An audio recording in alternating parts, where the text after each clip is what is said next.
A few days ago, the manager of the building where CNN's Havana bureau is located rapped on our door with an urgent message. She needed to know if we would be coming to work during the imminent US invasion. Washington's intense pressure campaign on Cuba had already been keenly felt in day-to-day life. Under the ongoing US oil blockade, power flickers off in our offices several times a day. The compounding economic crisis means there's no fuel for the building generator or even toilet paper for the bathrooms. Every day I walk past an enormous artificial Christmas tree in the lobby that no one has bothered to take down. A new poll has reaffirmed the tight race for Brazil's presidency this year, with both the left-wing incumbent Luiz Inácio Lula da Silva and his right-wing challenger Flavio Bolsonaro tied in a head-to-head contest. On Saturday, Datafolha, the polling firm for the group Folha media conglomerate, released its latest numbers, tracking the candidates' progress in the run-up to October's generation election. Two presidential campaign staffers have been killed in Colombia just 2 weeks before the South American country heads to the polls. The killings were announced by right-wing presidential candidate Abelardo de la Espriella, who said gunmen on motorbikes shot the victims in the central department of Meta on Friday night. Relations between Pakistan and Afghanistan have been tense since the Taliban took power in 2021. On Monday, Pakistan summoned a senior Afghan diplomat after an attack claimed by the Pakistan Taliban, known by the acronym TPP. The group said it carried out 2 more attacks since, mostly against security forces. As the Eurovision Song Contest took to the stage for the Saturday night final in Vienna, thousands protested outside against Israel's inclusion, and 5 countries boycotted the event over the genocidal war on Gaza. Pro-protesters marched through the Austrian capital to highlight what critics described as a double standard. The European Broadcasting Union, EBU, organisers refused to exclude Israel, despite banning Russia following its invasion of Ukraine 4 years ago. Have a nice... The vibes around the current AI boom aren't great, even in the tech industry. According to a lengthy social media post from Menlo Ventures partner Didi Das described San Francisco as pretty frenetic right now, as the divide in outcomes is the worst I've ever seen. A man has driven his car into pedestrians in the northern Italian city of Modena, injuring 8 people, 4 seriously, officials say. They include a woman who reportedly had both her legs crushed. Latvian President Edgars Rinkēvičs has backed opposition lawmaker Andris Kulbergs to replace Evika Silina for the top job after the Prime Minister resigned over an incident involving Ukrainian drones. Kulbergs, leader of the United List of Smaller Parties, which forms the largest opposition bloc in Parliament, will take office if lawmakers approve him and his cabinet. Following a visit from United States President Donald Trump to China, the island of Taiwan has issued a statement saying it is sovereign and independent. But Saturday's statement added that Taiwan plans to maintain the cross-strait status quo, under which it will not officially declare independence from China. AI-powered marketing platform Nectar Social announced Thursday that it raised a $30 million Series A round led by Menlo Ventures and its Anthology Fund, which was created alongside Anthropic.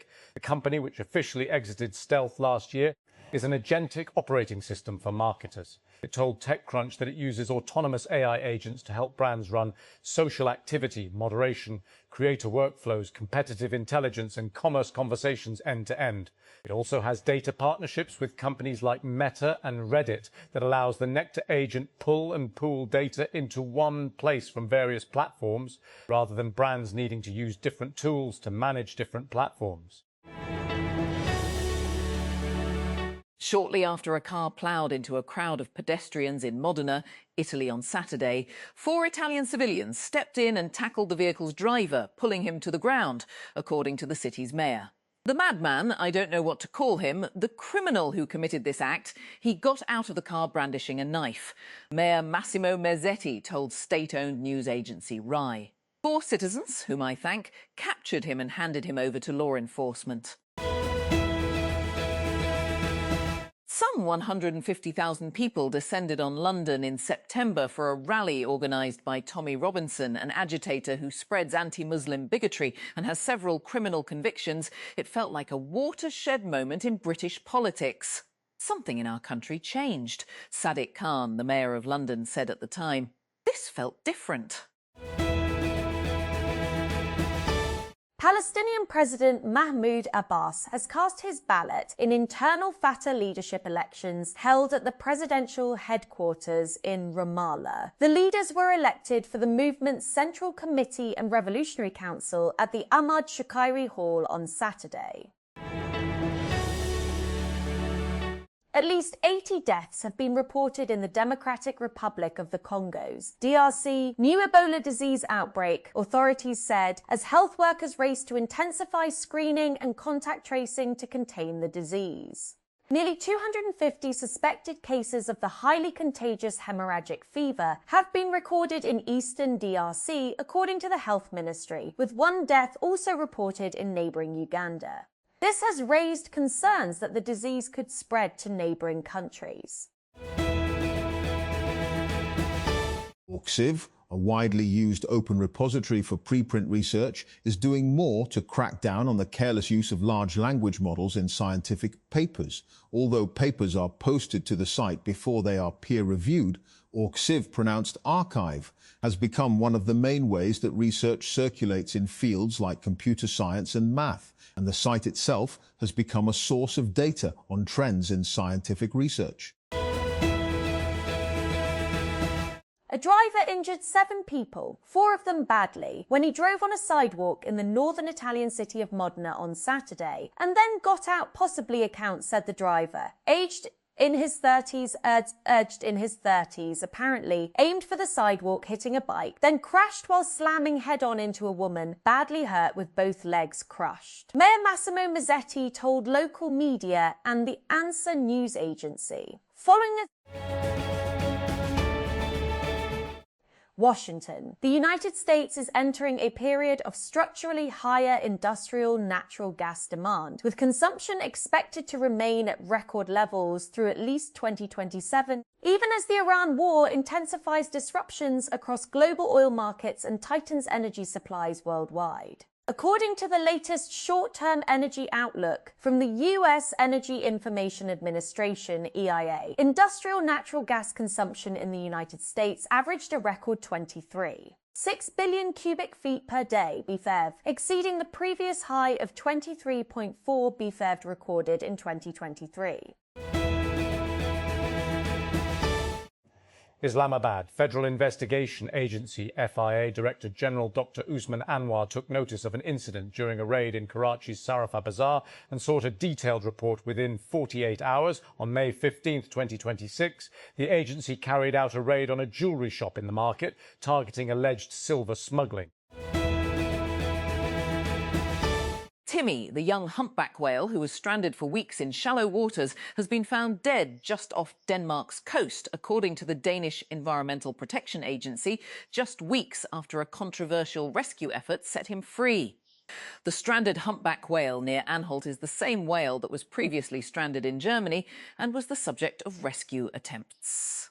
Jansen, head of division at the Danish Environmental Protection Agency, told CNN on Saturday. Wes Streeting, the former British Health Secretary who resigned from the government this week, says he will run to replace Prime Minister Keir Starmer when the contest is triggered. Starmer's government has been on the edge, with the United Kingdom leader facing calls for resignation since his ruling Labour Party suffered disastrous local elections.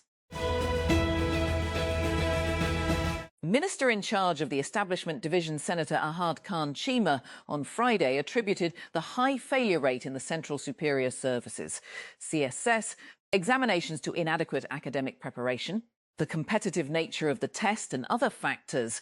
The question was raised by PPP member of the National Assembly, MNA Sehar Kamran, who asked about the mechanism, criteria and process of the civil service examination for the induction of civil servants, as well as the reasons behind its high failure rate. Gunmen have kidnapped more than 50 children from 3 schools in the same town in northeastern Nigeria. Teachers and parents have told the BBC. Most of those missing are aged between 2 and 5 years old. Taiwan has insisted it is a sovereign, independent nation after US President Donald Trump cautioned it against formally declaring independence from China. Trump's remarks came after a 2-day summit in Beijing, after which he said he had made no commitment either way about the self-governing island, which China claims as part of its territory and has not ruled out taking by force. Or Tehran, Iran, Foreign Minister Abbas Araghchi says Iran remains ready to resume direct military conflict with the United States if negotiations fail to produce acceptable results. In a stream of state-orchestrated messaging to both domestic and foreign audiences, Araghchi also warned that despite the damage the US-Israel war on Iran has done to the region, it is also impacting ordinary American households. Antoine Semenyo produced one of the great FA Cup final goals with an audacious back flick that sealed Manchester City's 1-0 win against Chelsea at Wembley. Semenyo illuminated a largely scrappy final late in the second half as he improvised a sublime finish to caress Erling Haaland's cross into the net on Saturday. Sudan's army has recaptured a town in southeastern Blue Nile state, a state that has become a focal point in the civil war with the paramilitary Rapid Support Forces (RSF) that's been raging for more than 3 years. The Sudanese army said in a statement on Friday that it had seized the town of Khor Hassan from the RSF. The presidents of Nigeria and the United States have announced the killing of Abu Bilal al-Manuki, described as the second-in-command of ISIL. Donald Trump first made the announcement in a social media post on Friday without disclosing when or where the joint Nigerian-US military operation happened. Hamas has confirmed the killing of Izz al-Din al-Haddad, the head of the armed wing of the Palestinian group in Gaza, in an Israeli attack a day earlier. Hamas condemned Israel's treacherous and cowardly assassination of al-Haddad, who led the Qassam brigades. In a statement on Saturday, OpenAI co-founder and president Greg Brockman is officially taking the reins of the company's product strategy, according to Wired. This seems to solidify an already existing change, with Brockman overseeing OpenAI's products on an interim basis, while the company's CEO of AGI deployment, Fiji Simo, is out on medical leave. Wired also reports that in a staff memo, Brockman described plans to combine ChatGPT and its plans to combine Codex into a single unified experience. working from home has its own perils. Pets can be demanding, your back aches from hours at a desk, or you simply forget to move. There are a few apps that nudge you to move around or indicate that you are not sitting in an ideal position, but they're easy to dismiss. I've spent the better part of a decade at a home desk, iterating on the setup as I go. Gaming chair, lumbar support, the works. None of it guarantees good posture. The works, no share.